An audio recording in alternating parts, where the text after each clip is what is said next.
저번에 제가 없어가지고 약간 팀원들이 좀 난처해진 것 같아가지고 좀 제가 참가해서 더 열심히 해서 좀 좋은 모습 보여드리고 우승까지 열심히 해봐야 될 것 같아요. 저번에는 또 저희가 1등으로 참석했다가 아쉽게 4등을 했었는데 이번에는 그래도 1등 다운 승률과 모습을 보여주기 위해 엄청 저희 팀도 같이 노력할 것 같아요. The Shy saying, hey, I missed playoffs last time. Our team suffered. It was a real bummer. Well, Clement, guess who's coming into game 3? It's The Shy. Finally gets to make his playoffs debut. All right, now let me make my case right here. Now, Invictus Gaming, this split, they've been running mainly with the Duke. 32 games versus 17, and in the later half of the split, they did run more with the Duke as well. So I do see this as Invictus Gaming trying to find new answers and probably panicking a little bit. What I felt about the series so far was that whoever would be on the red side probably has a sizable advantage, and they didn't need to worry that much. But they are going to bring in the big gun of the Shy in so far. Now, statistically, these guys are very similar. You get a bit more laning advantage with the Shy, but a bit more deaths as well. That's kind of the trade-off. He is more of a risky player right here. And I think the key thing is his matchup versus Zoom. We're talking about the potential champion picks that he could bring towards Zoom. And that's something we've heard from Zoom himself. If there's only one top laner that he's afraid of, it is the Shy in the top lane. And now, for him to go to the Nanjing Finals, he has to go through that, man. Correction, it was not afraid. It was nervous, but also excited at the same time. Yes. So this is a very emotional matchup for them, you know. And Zoom actually has had several good showings up against the Shy. A number of solo kills on the Swain pick, on the Jace matchup, on the Aatrox versus Camille matchup as well. So they have a very historied past, and this time around, Zoom is the one that overtook the solo kill count away from the Shy in the summer split. Yeah, and the Shy has been putting on some master classes through his performance here. You can see him on that Darius going 1v2 against Rogue Warriors. And the Shy really is a name that everybody knows by now. He was supposed to be the guy that would take Invictus Gaming to MSI, to turn them from a would-be, could-be, should-be team into the actual team that we know. But history is different. Right now, everyone's on the RNG train. I said it myself in spring, you have to know the Shy because as long as he's healthy, he should give Invictus Gaming a massive bonus, or they should be favored in any other playoff game. Yeah. That was my statement in spring, you know. But in summer, I actually feel like it's kind of different because these two guys, they've been playing up pretty evenly. They've been splitting a lot of time, and Invictus Gaming actually favored Duke in most of their matches. But Clement, you just used the words yourself. They should be. They could be. But they never are. All right, this match is where Invictus Gaming has to prove to us that they have the playoff mettle because it's 1-1 and they've had some setbacks. Can their mental actually hold at this point? Can they hold through? This is going to be the game that really tells us the mental image of Invictus Gaming. I mean, we saw game 1. They came in confident with momentum. They swung out with a 16-1 game, but that game 2 completely swings it back. And we've got to turn our attention back towards Rookie, I think, to get the answer for this and how he interacts with Jackie Love. Historically, Rookie doesn't perform well in the clutch. In game 5s, he plays good, but not great. He's not the god that we saw in game 1. He's not the spring and summer MVP. If he wants to close it out, he needs to give us a clutch performance alongside Jackie Love, alongside the Shy, because it's going to take more than one person popping off to close this matchup out. Yeah, definitely. And you can see right now that Yagao's just going on to the rise over and over again. It's up to Rookie to punish that matchup as hard as possible. Well, now it's time for our casters to get us into picks and ban for game 3. Thank you, gentlemen, and Zoom's done it. He's in second phase of the boss fight. Yeah, it's like Ornstein and Smoke. He's now onto the second one, and this guy's going to be empowered. So we'll see how he's going to do up against the Shy as we get into Champions Select. Number 3, JDG, first picking the Rise actually coming in here with the Zac, the Akali, and the Varus ban. Makes sense. It's worked in the past, what, 5 games here if we're counting the last series in EDG as well. So for JDG, it's very clear. Yagao is comfortable on the Rise pick, and also it sets up Klid's gank patterns a lot. So give it to him, and you have to force him away from the pick. You want to have to challenge him. Rookie hasn't done that just yet. Invictus Gaming are going to take away the Rakan, the Skarner that we saw in that last game that came up to so much success, and the Gragas from Clid. Invictus Gaming also lock in their Camille and the Tam Kench. Now, did he actually choose to take away the Ashe portion of that combo? Yeah, this time around it's finally Bloom out off the Tam Kench. A lot of the protection out of the bottom lane now forced away, so I wonder if he goes towards the Braum. A lot more added aggression. Lore battle there too. Got Frail Yard sitting down there. Heck yeah. So, if you're JD, a lot of pressure to be had bottom lane. They've waited a little bit to second phase to pick out their jungler. It's going to be the most interesting because there's so many options for gank patterns for him. IG sticking to the plan though, lock in the Tam Kench, also lock in Hyper Carry for Jackie though, but it's going to be Kai'Sa as the choice right here. Camille is going to be alongside it, so different to game 1 and game 2. But still, looking towards these next bans here towards JD. I wonder if this is going to focus down the jungle again, because it started like this, we've seen it in the previous games, and Clid get off the carries. Yeah, if I'm Invictus Gaming, start banning out Olaf is a great example. Yep. Just fast clearing junglers, you don't want him up. Lee Sin's a great one because Clid just styles on it. He's a masterful Lee Sin player and finds ganks through lanes that you wouldn't ordinarily find. So he's able to get away from vision on the Lee Sin, and so it makes a lot of sense to just ban it out. Don't want to deal with it. No, it's just one of those picks that if it gets ahead in the early game, the game's over. Oh, exactly. It's just like he'll run away with the game. And you don't want that to happen because this is a game that can jump us onto a match point. You don't want that to happen. You just get the Lee Sin out of there, remove the possibility, go for the high percent plays. Galio ban specifically towards Rookie right here. Also looking towards these playmakers. We saw the Orianna right in the last game, but the Galio coming in here, another one going to be big for him. And some people would wonder why the top lane bans are not coming through, knowing that the Shy is there and available. The Camille is already a hover. He's played through Camille quite frequently, actually, during the regular season. So the Shy could pick up the Camille here, can also go towards Ning. So I love that they picked up Camille so early on because it empowers their team fighting, and it just outright empowers the Shy's split push and team fight pressure. We were talking about the fact that Zoom is nervous up against the Shy. I don't know who's more nervous here. To see the Quinn ban towards Zoom, that's striking some fear into the hearts of Invictus Gaming. Jace final ban again to Rookie and the Shy, and it will be an Aatrox lock-in as well. Yeah, now it just means that mid lane is the pick that we want to look for Invictus Gaming. Rookie has the pick of the litter. He's been holding off because he still look towards Ryze and say Ryze can go top lane. I'm not going to give it that much pressure. And in fact, they just value Aatrox here. So the Shy, no matter what he gets to the top lane, if it's Camille or Aatrox, he's just going to be comfortable in the solo matchup.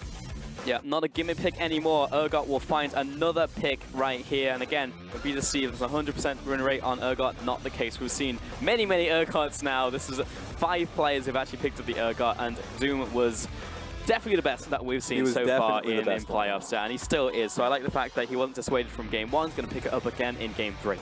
And a lot of it is based around the AD carry setup with him as well. It felt like Zoom and Loken were actually very much in tune with how to play around the pick. When Loken had Kai'Sa, found himself in the side lane. And there we have it. Yes, there it is. Graves going in here for Clid. Yeah, we really wanted to see that Graves come out. We saw it in their last round against EDG. They paired it actually with the Sion in the top lane. It was such a smart pickup. Again, we wanted to see carries from Clid so we can actually make stuff happen in the early game. And I feel like that's going to be necessary against IG. I doubt that they're going to be as slow as they were in the last game. And it's going to be a Zoe as well here for rookies. So definitely looking for these picks to happen in the siege situations. Early game, start getting the ball rolling, and especially when you have the Shy on the field as well. Yeah, I mean, when you see Zoe come through, Rookie will just end up blasting you midway through the game. Doesn't matter if you've been having early game control, so you have to keep them under lock and key. That being said, double AD carry with a Braum tagged alongside it means that JD is probably going to be playing towards the bottom lane. So I like what I see. Invictus Gaming have to be ready. They have the Tam Kench there, so that means that the protection is still there. It just means that Ning has to be a little bit more creative. If he goes in towards the mid lane like he did in game 1, the range that Graves has, the early burst that he actually gets for himself, depending on when he gets to his rune page, he's not going to keep you healthy. You're actually just going to outright die in those counter ganks. Yeah, I mean, I like this composition from IG by itself, but then when you compare it to what they're going to be facing down in these lanes, there's a lot of good lanes coming in for JD. I like the Urgot into the Aatrox, mid lane as well. Ryze will do well into the Zoe. Bottom lane is going to be able to keep bot lane at bay as well, keep pushing them back to that tower, and then you've got Graves and Cherry on top. He's going to be able to duel Ning. So across the board, they actually have the firepower to deal with Invictus Gaming in the laning phase, and that's meant to be their core strength. It's meant to be a lot of what Invictus Gaming, as you mentioned, a core strength of them, but at the same time empowers Ning. Ning is known as such a great jungler, but he has the tools ready for him. The tools are usually have pushing lanes, and he knows what to do. Now he's in a situation where every lane is pushed up into him, and he needs to be a little bit more creative in his level 2 ganks. The pressure that he has with the Camille, big challenge, big focus onto Ning, as you can see on the camera, what he can do early on in the game when Clid gets his number. Yeah, I mean, he's isolated in this. He's going to have to be facing him, and Clid, you see him as well on your screen. He is a strong jungler, one of the best. You can easily slot him in at top 3. But does anyone who's watching from the Western audience really know who Clid is? Probably not. Everyone knows who Ning is. Everyone seems to go internationally and support these superstar laners. But Clid, he's going to have his time in the sun and try and take him down in the jungle as we get into this next game. Clid has had those highlight plays throughout the season. Last year as well, when he was alongside Doinb, when he was in the roster. So you don't know Clid, you ain't watching the LPL. But there's a good opportunity. If he takes this series, you'll get to know a lot more about him soon enough. And we're 1-1. We've got plenty of action still coming your way tonight here on the Rift. We're going to come in once again. Let's hear what you got, Beijing.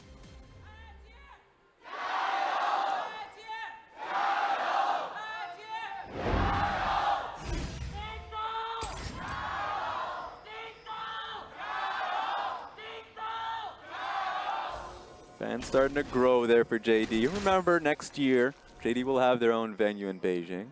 So it's nice, get them nice and ready, because you're going to be hearing those chants in Beijing soon enough. They have good memories of Beijing so far as well. The very first game that happened in the studio, they won against RNG in their venue. There we go. They're already going to have their first game and see if they can actually break the curse. Because I don't know if you guys have been watching all of the LPL, but every single first game in a new venue, the home team has lost. Yep. Every single time. 6 times. So at some point, it's got to be broken. We'll see if JD can do it next split.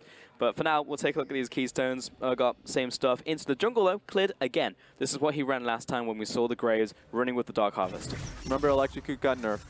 A lot of people will either go towards Dark Harvest or press the attack. Or even, I guess, the other one in Precision Tree as well that gives you the, what's it called, Fleet Footwork. Yeah. But Dark Harvest gets you into a farming mode, also has the damage, very comparable early to Electrocute now that got nerfed. So you're seeing a lot more junglers running around with Dark Harvest. You'll look through Nidalee and solo queue running around with Dark Harvest. Anything that has that one big damage coming forward, you'd expect that. Also, Graves is a great farming jungler. So once you're able to get past that point, I think it was around 50 souls or something, 150, around there, where you can keep the stacks on for much longer. So the damage you're going to be receiving from is going to be much more hectic. Yeah, a lot of return. Ning's going to control the bottom side, though. We'll get his first grab of the game before retreating back into his own jungle. Clid pathing towards the bottom side, so it's going to be top lane that is essentially just isolated. Zoom into the Shine. Of course, this is a big matchup, especially for Zoom. You know, he heard it in the face-to-face, and also Zoom just straight up has had a pretty good track record against the side. He said he was nervous, but there's no reason to be nervous when you consistently won the matchup. I remember every single solo kill that Zoom has managed to get into the Shy historically in the regular season of both summer and spring. Yeah, and honestly, if you're nervous at this point, it's because of the stakes that are involved, because you haven't been in this position that often. But thankfully for Zoom, the Shy hasn't been in the situation in playoffs that often as well. Rookie in the mid lane, managed to connect. Last auto, it's not going to be quite enough. The regeneration coming in from the corrupting pot was just enough to keep him alive. Nice combo there, actually, coming in from the Shy. Maybe there is reason to be afraid. Yeah, honestly, 2 lanes at the same time where the Shy and Rookie are actually just taking it. Yagao has to go back to base after this wave. So what should look great for JD early on are actually becoming weaknesses. Oh. I mean, that's just straight the raw talent coming out of these players. I mean, that's specifically the reason why Invictus Gaming have been so strong for so long is because of those laners. And again, Jacket was meant to be the final piece of the puzzle. But again, those solo laners exceptionally strong in their respective roles. And Rookie so far pushing up into this mid lane. Similar thing in the top lane is Clid is now looking to potentially equalize this. Zoom is down in health, so you would expect the Shy to push up, but he's actually playing it super safe. So Graves doesn't see the opportunity to go top, goes into his own jungle. If we're talking about the Shy's regular season, Comment made a point about it, not playing as much games as Duke, that's true. He's been doing very well in lane. So #1 in damage per minute, CS difference, #3 in experience difference. When it comes to laning phase, sure, he gets the support from Ning, but it pays off heavily. He comes out just smashing people, which is why the respect comes to him very clearly. That even though he hasn't played nearly as many games as Duke, when top laners go up against Invictus Gaming, they only talk about the Shy. They don't give Duke nearly as much respect as the Shy because they know what he did in the past. They know his ceiling. Oof, Zoom getting interrupted there. Ning was thinking about backing away, but now he's got an opportunity to dive this one. Actually, love the use of the minion dematerializer, but the minion wave is about to dematerialize itself. The Shy gets flipped underneath the tower, and Klid here as well throws out the Infernal Change. Doesn't catch on towards the Urgot, but it stops the dive coming in from Ning. Another great counter gank from Klid. All he does is show up, and now Ning recognizing, remembering the last game, doesn't commit. Just a bad trade for the Shy because he was setting up for the dive that never came. Rookie is actually just straight blasting Yagao in the mid lane. He's going to have to go back to base in the bottom lane though. Jackie Love and Baolan out of mana on this Ashe, stepping up on this Kai'Sa rather. Logan's able to return fire, running low on resources, running on fumes from both of these bot laners. Yeah, they're going to be basing soon enough. A lot of minion dematerializers, so let's talk about it. Because mid lane matchup, a lot of times you see Ryze versus Zoe, you're saying Ryze should take the matchup. The issue is, it's very RNG based around what Zoe picks up in her first few spell thieves. And on top of that, if she can find an axis on towards Yagao, because remember, it's usually Ryze is picking up Cleanse, he picked up Teleport here. So one Sleepy Trouble Bubble that you saw really early on in the game is going to throw a lot of that elite away. So it's just one pick that can change the whole game, and one Spell Thieves that can do the same. So it's, I guess it's good. It's a good matchup. It's one of the best matchups, but toss the coin and you get something different. And with the minion dematerializer, super easy to get down those Super Trouble Balls through the minion wave as well as taking up those cannons. Can be a little bit tricky for Zoe sometimes. Top lane, just trading blows. Oh. Flashing through this one, finds the animation cancel on the Disdain, forces the flash out of the Shy. I like the sidestep coming in as well, doesn't land Fear Beyond Death. Yeah, probably wouldn't have killed, but he would have followed up and likely dived as well. So good idea from the Shy, but back on up. But as you mentioned, good animation canceling, throws up E, immediately flashes forward so he can get that grab. So I like the challenge here between Zoom and the Shy. Yeah, that is the one animation cancel you even care about if you're an Urgot player. Yeah. You can technically animation cancel the ultimate, but there's no reason to most of the time. For that single play is something that will separate the Urgots. And Zoom has actually swapped up to the Ignite here as well, so he was even setting up for a potential kill setup onto the Shy. And it's particularly good into the Aatrox matchup because it's like, well, usually you kill the Aatrox, he's already underneath tower. But you drag him away with the ultimate, and then you force him to run back to the tower again, and you can just kill him for a second time. Yep, and of course you're going to be right on top, and that's all that really matters. Whenever someone talks about is you know, can you kill someone through GA and Urgot? Yeah, sure. You're still going to die because you're right on top of the Urgot, unless if there's enough follow-up. So that's why the Shy needs to be a little bit more respectful in the lane. He has Comet for a reason, wants to keep him at an arm's reach while still dealing out damage, but needs the help in from Ning as well, because Zoom's just looking for him. Yeah, this is not a matchup you run Electrocute into with your Aatrox. Yeah, you should not be looking for those trades necessarily, because you get levels underneath your belt, Urgot will just straight up out-trade you. Are you kidding me? It lands, Lumao, it's going to sit in front of his AD carry. It's like, please don't paddle star me. Literally just rolled on bottom lane for that spell. Yeah, he went back mid, yeah. Super annoying for that bottom lane. The Shy looking for this trade. Good on to Zoom. Might commit to this one, but Klid is waiting in the brush. He's waiting for this committal when the Shy immediately sees it. Pass towards Ning, who jumps in, finds the hook shot, finds the first blood. 2 versus 1 Klid right here. But in comes Yagao to even up the tables. Flash out of the brush. The Shy, everyone's low, but it's going to be kills traded. The Shy getting chased through this minion wave. Teleport, cancelled. Yagao follows through. Spell flicks for the kill. Great roam from Yagao, and he's just got to get the hell out of here. Rookie from bot lane to top lane, looking for this, and Yagao with the old juke through the brush, he's going to be good to go. Oh, wait a minute. He's still chasing. That was not a real flash. He managed to pick one from top lane. One Sleepy Trouble Bubble will do it. He's just chasing them down like a madman. But there's walls in the way. Flash full Battle Star! Gets the snipe. Rookie, the MVP of summer. Calculated it. That was so well done. Committed the flash for the real flash. I mean, just stating his name right there, you know, FLICKR who? We said it before, but Rookie is the guy you got to be looking at. The plays like that are what separates him from the rest of the league. That was insane, because this was great from JDG to start. I mean, they had it ready. Klid came in for the counter gank. Sure, Ning had a great separation with his hook shot, being able to take down Zoom, but teleport from Yagao cleans it all up, which should be the end story. The end point about this. Yagao gets a double kill, heads back home. Only issue is they were so comfortable they canceled out the teleport because they didn't expect the little girl to be rolling right through. Really well played following through. That being said, Ning Wait a minute. Ning is diving and into the turret, takes way too many tower shots. He'll drop. Klid rocks up to the bottom lane. Baolan spitting out his AD carry, but they're still chasing Loken. They've got a lot of slows coming in from this Yordian bottom lane. Yeah, even sending out E just because they have the vision, but they want out. Yeah, it's like Rookie is like, please take me to safety, but Jaculov, he already took the cat bus, and the Gao in from the mid lane. He wants a bit of revenge onto the Zoe. Baolan grabs him out of the portal jump, takes him back to the tower and throws him to safety. Even with that nerf, you still get one, and that's all that really mattered. In fact, the play happened for so long, bled into the replay, so he was probably the second one. Insane dive. Loken and Lumao were ready. Clint, he's got the collateral damage. He just wanted to escape, man. Just let him go. He tried so hard. Let him pass go for free. So many, like everyone talks about, you can't use the portal jump as an escape tool. Apparently you can when there's a Tam Kench, but apparently you can't when Klid's going to be chasing you down.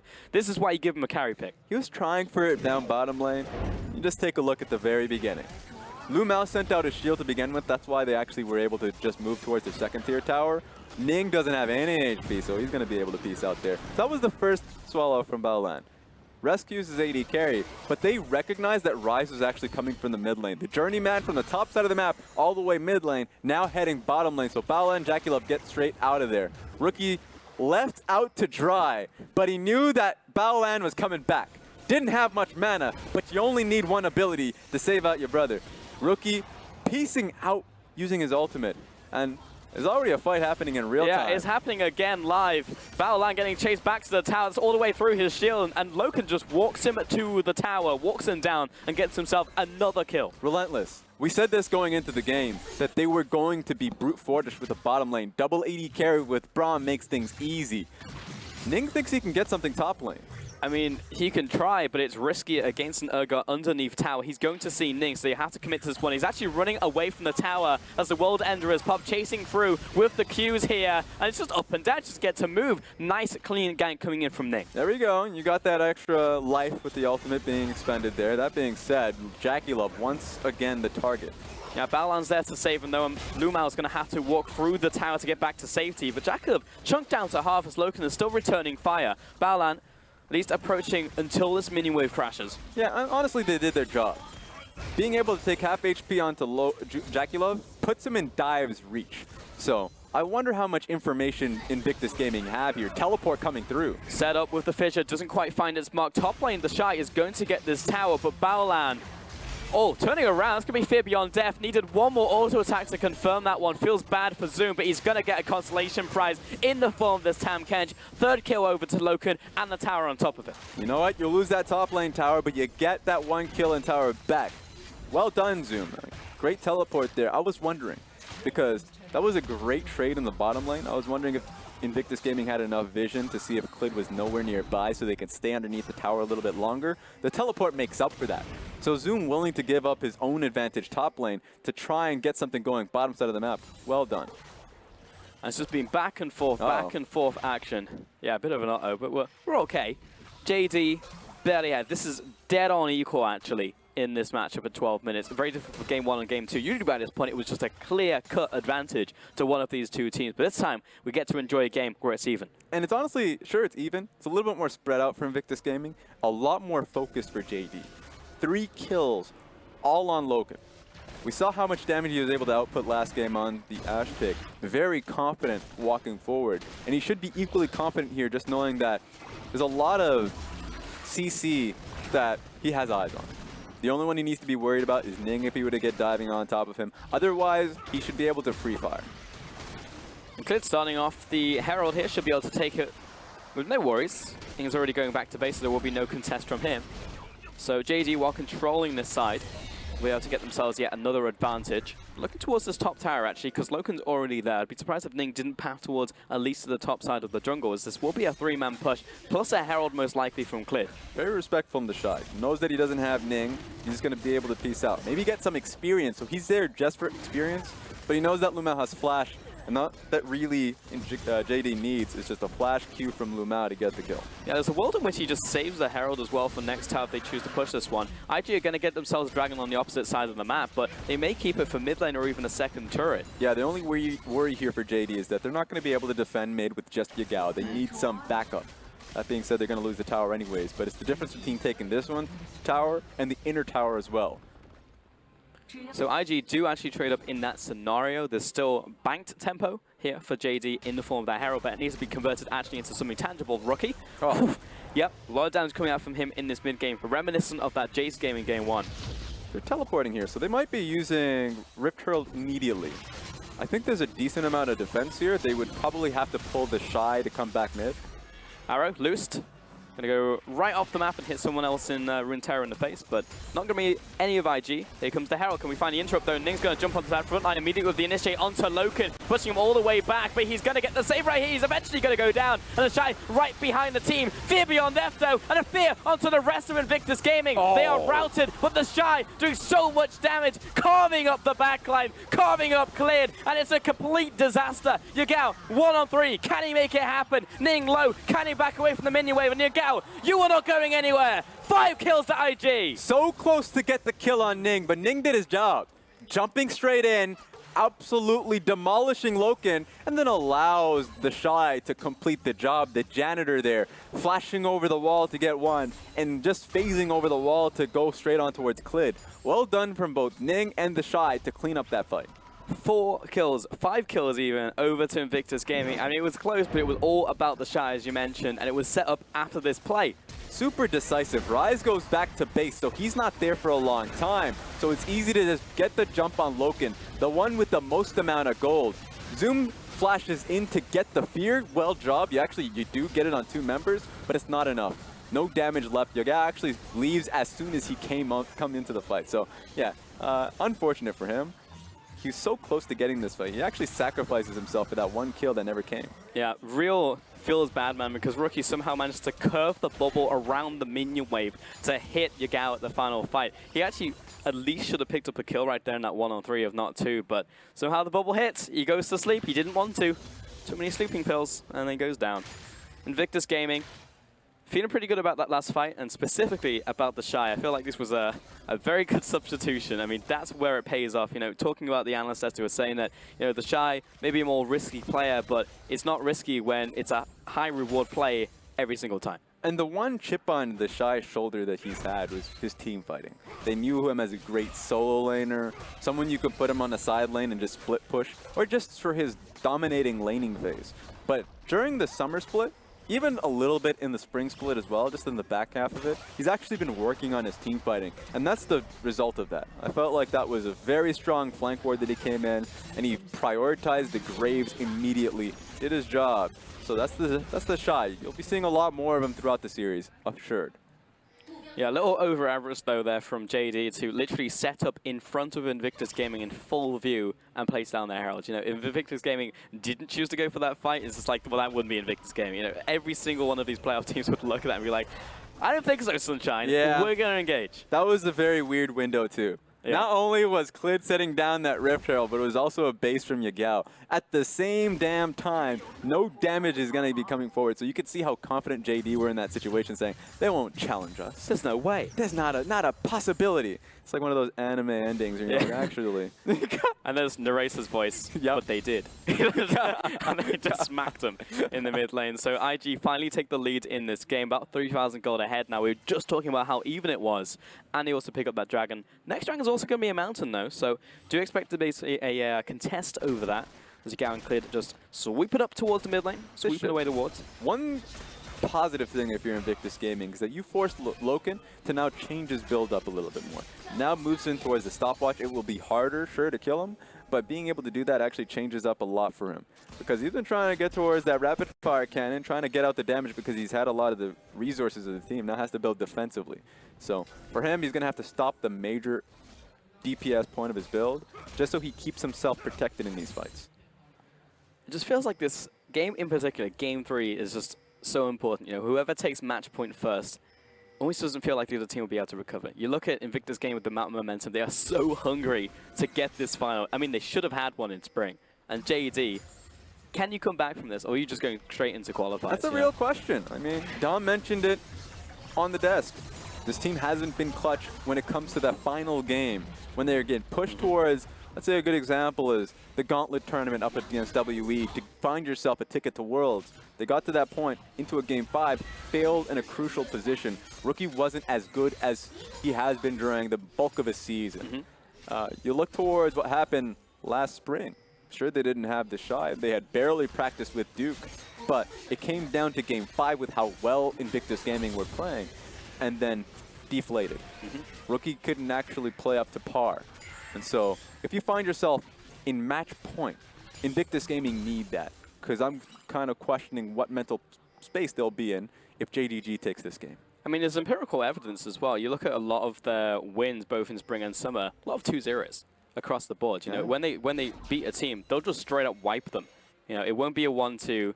It's not going to be like a JD. In fact, I look at JD, and they're a team who would typically go to a third game, usually because they'd be trying something different in game 2 once they have that buffer, and they were like, okay, let's win now. But we saw a lot of 3-game sets coming out from this team. So Invictus Gaming, they ride the momentum. They're definitely a momentum team if I've ever seen one. Right now, we're looking towards Dragon, which has just spawned. Balan and Ning bring up the rear. And push into the mid lane. Actually warding towards top side. Take a look at this from JD. Oh, they're in great position towards the Baron, but this would be the second Mountain Dragon for Invictus Gaming.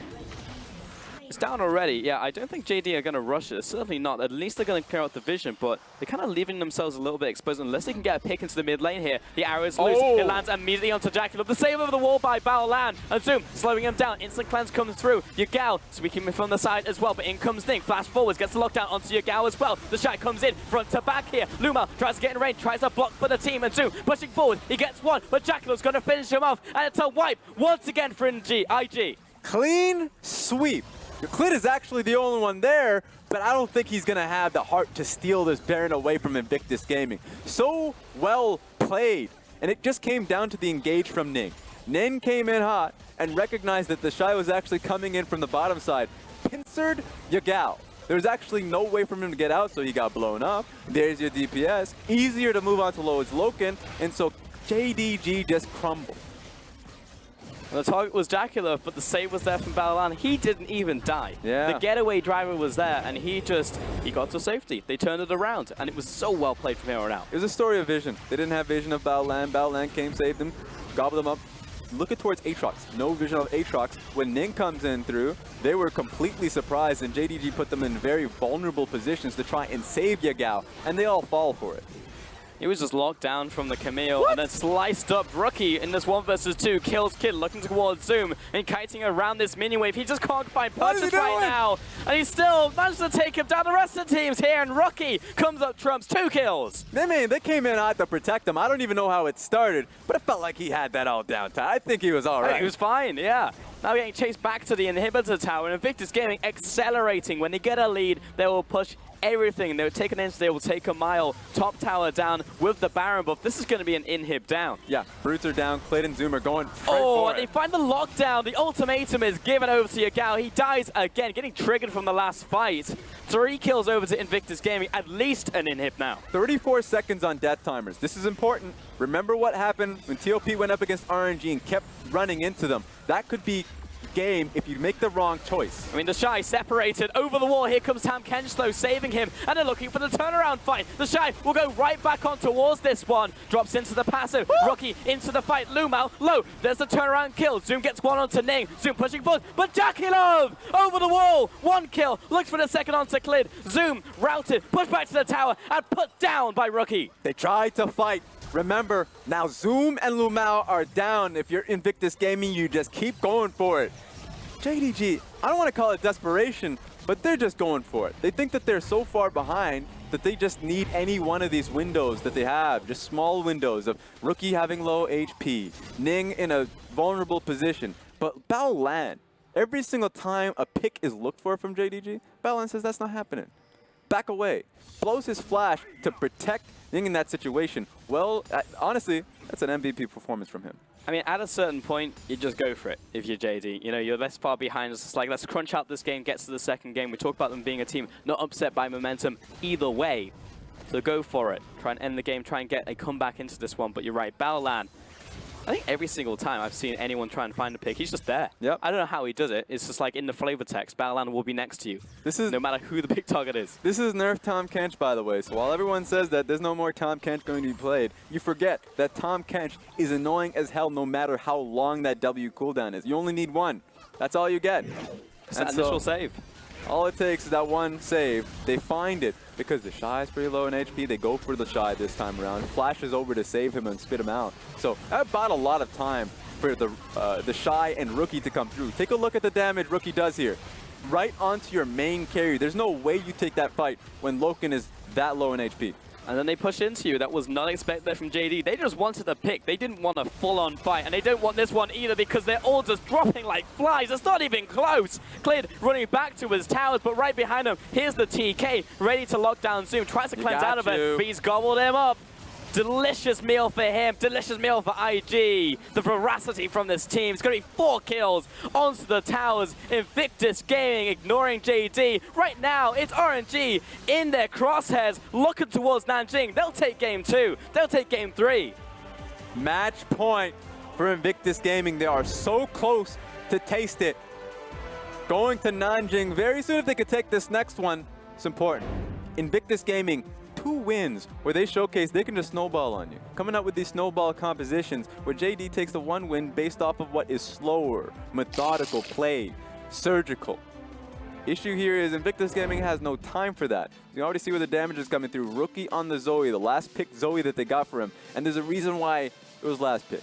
Confident, even in a matchup that you would think that wouldn't work out well for him, he knew that he had the backing of Ning and the Shy there. So once the team fight started rolling around, came in very hot in the flank opportunities, netting a lot of wins for Invictus Gaming. And this is the style that I like to see from Invictus Gaming. You know, that game 2 was slow. You know, it gave a chance for JD to come into the game. In fact, they had priority through the majority of that game with that Quinn. This time, they acknowledge what JD can do. They ban it away in Champions League. They draft around it, and they draft some initiative. And we saw that over and over again. They just win these fights, and they keep taking it. A lot of them started out of our field of view. We were watching a replay, and they were already going for another play. So Invictus Gaming never sat down. They kept on coming at JD, and now they're on match point. For now, we're going to send it back to the analysts to take a look at that 3rd game. And look at that, the Shy comes in, and suddenly all of IG's troubles go away. Now, it has to be said, he played the same champion Duke played. He went the exact same build Duke played. The only thing that was different was the player behind the keyboard and mouse, and of course, taking Comet instead of Electrocute. So my expert deduction is that Comet is overpowered, and that's why Invictus Gaming won Game 3. What's your take, Clement? My take is that I was always the Shy fan. Forget everything I said about Game 2. You know, like, he's such a great player. So he was a Riven streamer, and he plays the Aatrox like a Riven as well, just chopping people up. And okay, honestly, I was wrong. Game 2. Shy is a god. Yeah, he came in. He showed it for that. And that's so wacky because week 8, week 9, Invictus Gaming were playing with Duke, and they looked unstoppable with him. Duke was playing some of the best games that he's ever played. The Shy came in and looked like he was still playing the Shy, but he didn't fit with Invictus Gaming as a team player. All of that was resolved in this game. He was still the Shy, but he was also getting massive TP flanks. Definitely. He was playing a bit of off-meta champions. Wasn't driving with the team so well, but this time around with the Aatrox, oh boy, was he so scary. And a lot of it does come off from the counter initiation, I would say, coming in from Invictus Gaming. The speed at which they collapse and the different angles which they go at their carries. JD Gaming, they just didn't have the mobility to even get away from these fights. And you can see the target selection from Invictus Gaming as well, always going on to Loken as the absolute first target of choice. Rookie with the mind-blowing Sleepy Trouble Bubble from across the Raptor camp to land that there. The big initiate, though, was Ning on that Camille, going for the flash hookshot multiple times in these fights to force JD into these situations where they say, okay, we're using Rift Herald, we're going to push, this is a set play, we're prepared, we've got vision. Oh no, it's been interrupted by a Camille flashing onto me in Hextech Ultimatum. I'm a Graves, I can't do anything. And the Camille pick is so important because there's 2 things. It ensures that you have mid lane priority. There's nothing that can survive the level 2 gank of a Camille plus a Zoe. That is the strongest combination possible. So you could run Zoe into a counter matchup and it wouldn't matter. You could still see Rookie control the lane throughout the early laning phase. The second point is it's still a flex pick coming in from the Shy. So you always have to worry about, hey, what am I actually facing up against in towards the top lane? So great opening pick. And Tom Kench, I really like that part of the draft. Yeah. Oh, they saw man. what JD Gaming was doing in Game 2. It was all about pick, pick, pick. And even Tahm Kench was heavily nerfed. It didn't matter. They still selected it away. And I actually felt like JD Gaming, they still ran into the composition with the exact same thought process once more. And here was a chase from JD to try and take a fight bottom, but it's just the constant repositioning that we saw from Invictus Gaming in these fights to save people as Rookie gets scooped away. And now, he does die a little bit later, but he does die. But we were timing that play right there, and Baolan actually got his Devour up right at that second where the play was needed. He actually did swallow Jackie Love earlier on to bring everyone away. We thought Rookie was left for dead. Yeah. But he still got back and saved it. He will be my MVP this game. For one of those moments where you're just sitting there and you're just mashing Devour, save the carry, and Baolan was able to do it. He's one of the best Tahm Kenches in the entire league, had a great performance in that game. We'll be getting to the MVP still in just a moment, but it wasn't just that we were seeing Baolan saving people, that we saw the Shy on this carry. Everyone on IG stepped up. Jackie Love was ulting in to zone people out, knowing he had the protection of his team. If JD want to come back and turn this around, how do they shut this team down? Because Invictus Gaming are on match point. I think the biggest thing is you have to look at really mid lane priority. Whoever has controlled the mid lane consistently, I felt like has taken away the game. And it's really all snowballed out of laning phase skirmishes. You think about this game, it's been the top lane skirmish as well that really got out of hand for JD Gaming. So you have one strong lane, you have your jungle play towards that. That has been the best solution so far in this entire series. Whether it's Quinn, whether it's Zoe, Camille, you have to get one of those in place in your solo lanes. Yeah, well, the Shy will take our MVP on that Aatrox. Surprise, surprise, taking it to the top lane against Zoom 5-1 and 11. This is his 4th MVP, his first of playoffs, but this is also his first playoffs game, and he takes MVP. How do I always underestimate this guy? I thought the Duke was doing fine, but the Shy just blew me away with all those mechanics. And you have to remember, there's a lot more in the bag for the Shy. One thing I do give him is that he has extra champion picks. Camille is a big one right there. Kennen is one of them. I feel that he does play very slightly better than Duke as well.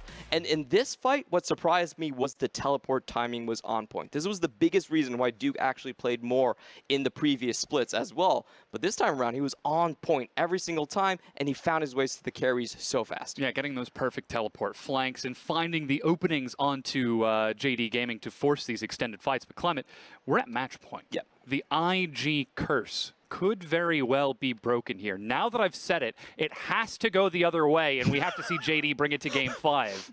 But do you think it's going to happen? Do you think Invictus Gaming can close this out? I think red side means too much in this matchup. So I expect teams to go to Game 5, but Invictus Gaming with the Game 5 red side should have the should be favored overall in this series. All right, well, we're going to continue to simmer on that and try to get a bit more of a crystal clear answer, but let's take a break in the meanwhile. That Game 4 is coming at you in just a few minutes. 这个夏天，IG 有太多东西需要证明，请大家拭目以待。